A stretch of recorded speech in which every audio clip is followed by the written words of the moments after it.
তোমরা সারা দেশে পদযাত্রা করছো, হঠাৎ করে বলছো march to Gopalganj, march to Gopalganj. কি এটার উদ্দেশ্য কি? তোমরা মার্চ টু স্বরাষ্ট্র মন্ত্রণালয় করবা।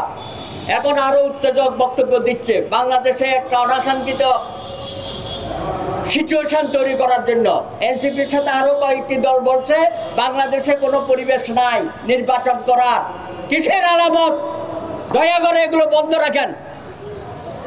আপনার লালিত এই সংগঠন সারা দেশে যে উত্তেজনা সৃষ্টি করছে, আগামী দিনে বাংলাদেশকে আরেকটি বিপর্যয়ের মুখে ঠেলে দেবেন না জনাব ইউনূস সাহেব।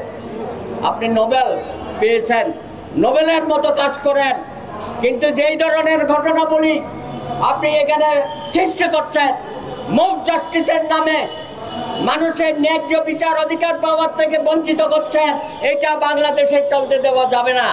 আমরা পেশাজীবী সংগঠনের নেতৃবৃন্দ আমরা বলতে চাই, জনাব ইউনূস সাহেব সময় থাকতে জনগণের আকাঙ্ক্ষা অনুযায়ী লন্ডন বৈঠকের মধ্য দিয়ে বাংলাদেশে যে স্বস্তি ফিরে এসেছে সেটাকে কাজে লাগিয়ে মান সম্মান রক্ষা করে দ্রুত একটি সুষ্ঠু নির্বাচন ফেব্রুয়ারিতে দিয়ে মান সম্মান নিয়ে বিদায় হন। না হয় আপনিও ফখরুদ্দিন মঈনুদ্দিনের মতো পালিয়ে যেতে বাধ্য হবেন। আমরা আপনাকে হুঁশিয়ার করে দিচ্ছি, আর যেন গোপালগঞ্জ সৃষ্টি না হয়।